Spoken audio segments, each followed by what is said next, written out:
Olá, meu querido aluno, você que está estudando aí para a prova da EFON, agora a gente vai falar um pouquinho sobre fluxo magnético, que é um dos, finalmente, de assunto aí da física. A gente está chegando no nosso final da física 3, da parte de eletromagnetismo. Eu preparei uma aula super especial para vocês, porque muita gente tem dúvida quando você fala dessa parte final de fluxo magnético, indução eletromagnética, porque é muito difícil explicar isso no quadro. Então, preparei várias coisas bem legais para te ajudar nesse processo. Tenho certeza que você vai gostar. Antes disso, não se esqueça, se inscreva no canal, dá um likezinho no vídeo para que a gente possa crescer cada vez mais.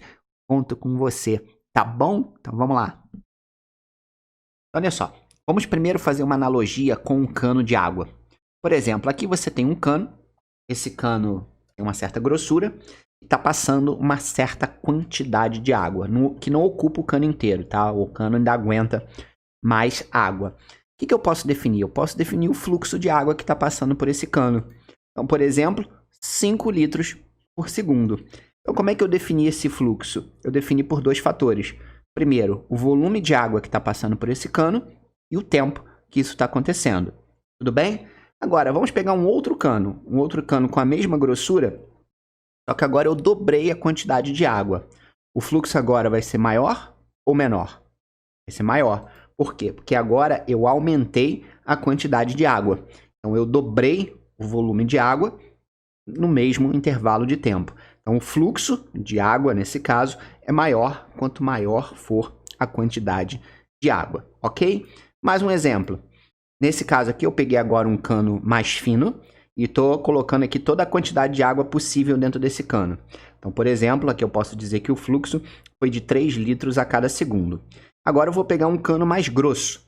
Tá vendo? Esse segundo cano aqui é mais grosso que o primeiro. Então, obviamente, cabe mais água. Então, eu posso dizer agora que esse fluxo de 3 passou para 7 litros por segundo.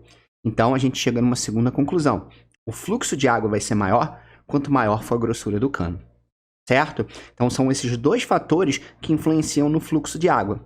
1, a quantidade de água e 2, a grossura do cano. Com fluxo magnético, povo de Deus, vai ser a mesma coisa. Só que a diferença é, a gente vai trabalhar com campo magnético. E campo magnético não é uma coisa que você pega, não é matéria, que nem água. Tudo bem? Mas esses dois fatores vão existir. No caso, a água vira campo magnético e a grossura do cano vai virar, no caso, a área do lugar que você está estudando. Beleza? Então, olha só. Usando essa analogia agora para interpretar o fluxo do campo magnético. Aqui eu tenho duas situações.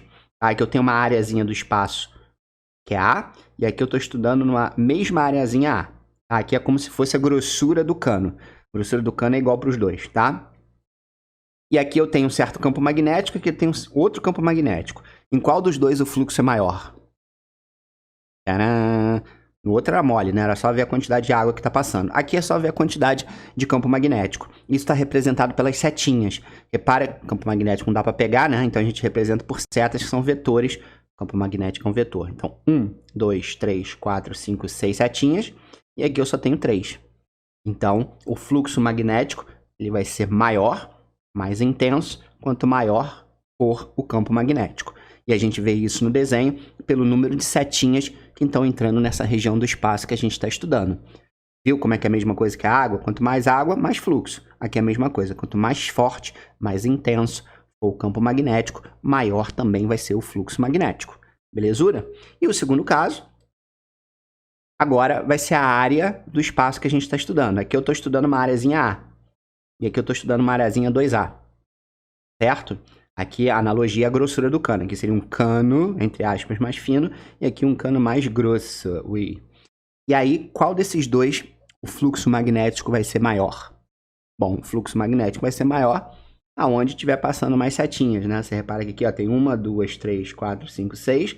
E no primeiro exemplo só tem 1, 2, 3. Então, claro que o fluxo magnético vai ser maior aonde a área for maior. Assim como o fluxo de água é maior, quanto mais grosso for o cano que consegue passar mais água. Tudo bem? Então, esses são os dois fatores que vão influenciar no fluxo do campo magnético. 1, o próprio campo, e 2, a areazinha que a gente está estudando e vendo como é que está passando ali de campo, de vetor campo magnético.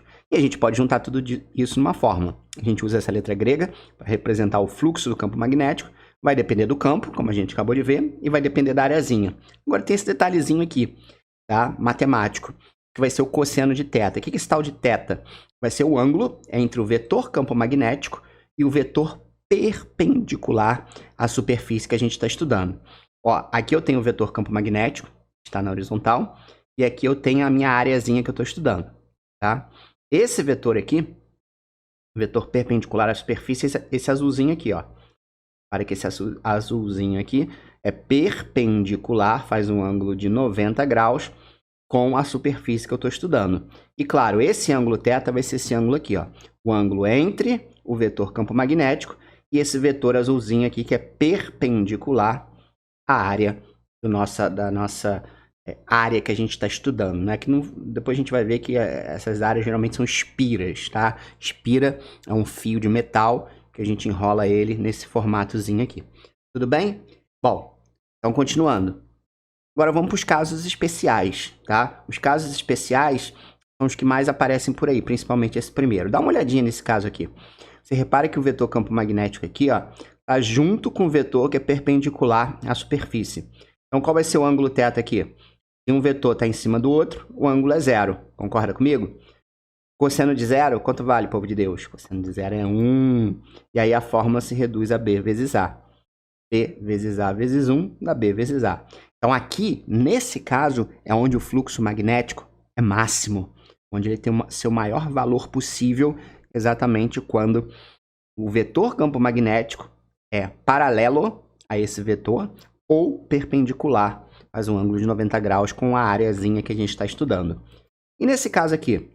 Nesse caso aqui, repara uma coisa, povo de Deus. Você repara que aqui, ó, esse vetor campo magnético, ele está paralelo à área que a gente está estudando e perpendicular a esse vetor que é perpendicular à areazinha que a gente está estudando. E você repara também que nenhuma setinha agora está entrando dentro dessa região. Então, só pelo desenho, sem matemática nenhuma, já dava para matar o quê? Que aqui o fluxo magnético vai ser zero, porque não está entrando nenhuma setinha nessa região do espaço.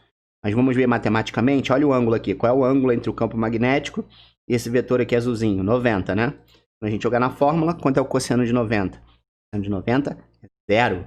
E aí, quando você multiplicar zero por qualquer coisa, vai dar zero. Então, nesse caso, o fluxo é nulo. Então, você vê que o fluxo também é influenciado aí por esse ângulo, né? Além do campo, além da areazinha que a gente está estudando, essa relação entre a posição dessa área que a gente está estudando e o campo magnético.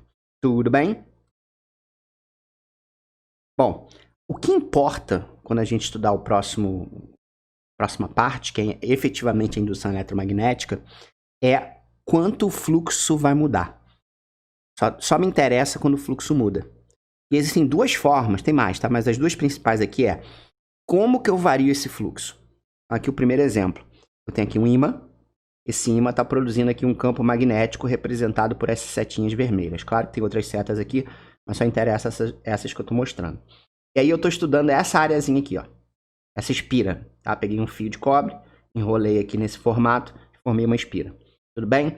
Quantas setinhas estão entrando aqui? 1, 2, 3. Então, essas setinhas que estão entrando é que estão contribuindo para o fluxo magnético, como a gente já viu. Agora, se eu aproximar o ímã, será que esse fluxo vai aumentar? Será que esse fluxo vai diminuir? Ou será que esse fluxo vai permanecer o mesmo? Bom, essa areazinha aqui da espira não vai mudar. Então, para aumentar o fluxo, eu tenho que colocar mais setinhas passando por aqui. Se diminuir o número de setinhas, diminui o fluxo. E se continuar entrando 3 setinhas, o fluxo vai permanecer constante. Mas é meio óbvio a gente imaginar, quando eu chegar pertinho, essas setas, por exemplo, que não entravam, que estavam longe, agora vão entrar. Repara que agora 1, 2, 3, 4, 5 setinhas estão entrando. Então, nesse caso, o fluxo aumentou. Então, quando eu aproximo um ímã de uma espira, o fluxo aumenta. Quando eu afasto o ímã de uma espira, o fluxo diminui. Show de bola? E qual seria o outro caso, que é mais raro? Ah, aqui uma animaçãozinha muito bacana, ó, mostrando isso. Ah, você vê que aqui, ó, no início você tem essas setas e as setas que agora não estavam entrando quando o ímã está longe, passam a entrar. De novo, ó, essa seta não entrava, ó. Agora entrou. Ó que beleza, ó. Ó que beleza. Agora eu tenho muito mais setinhas entrando do que eu tinha no começo da minha animação, quando eu aproximei o ímã. Beleza? Então esse é o método principal para eu aumentar a área, aumentar o fluxo magnético pela espira. Tudo bem? E a segunda, que é mais raro, é você variar a área da espira. Porque, por exemplo, aqui está a espira, né? Eu tenho 1, 2, 3, 4, 5 setinhas entrando. Se eu der uma esticadazinha na espira assim, ó, repara que agora eu só tenho 2 setinhas entrando. Então, nesse caso, a gente teve uma redução do fluxo magnético. O fluxo magnético vai depender dessa quantidade de setinhas que estão entrando nessa área que a gente está estudando. Tudo bem?